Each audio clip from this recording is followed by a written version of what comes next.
Hello friends. Welcome back to worship radio. Shri Shashthidevi వ్రతము ఎలా జరుపుకోవాలి అనేది ఇప్పుడు ఈ వీడియోలో తెలుసుకుందాం.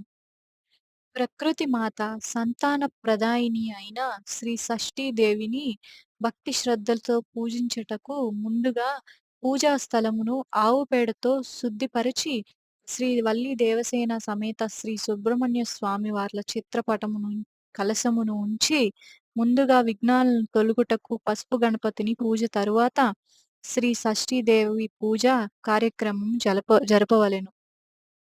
శ్రీ షష్ఠీదేవి వ్రత కథ. పూర్వము తారకాసుడు అనే రాక్షసుడు వరగర్వంచే సమస్త లోకాలను పీడించసాగాడు. పార్వతీ పరమేశ్వర్ల పుత్రుడైన షణ్ముఖుడు తారకాసురుణ్ణి వధించి లోకానికి శాంతి ప్రసాదించాడు. అప్పుడు దేవతలు, మహర్షులు ఆ ఆది దంపతులను వేనోళ్ల స్తుతించి అమ్మా జగదీశ్వరి,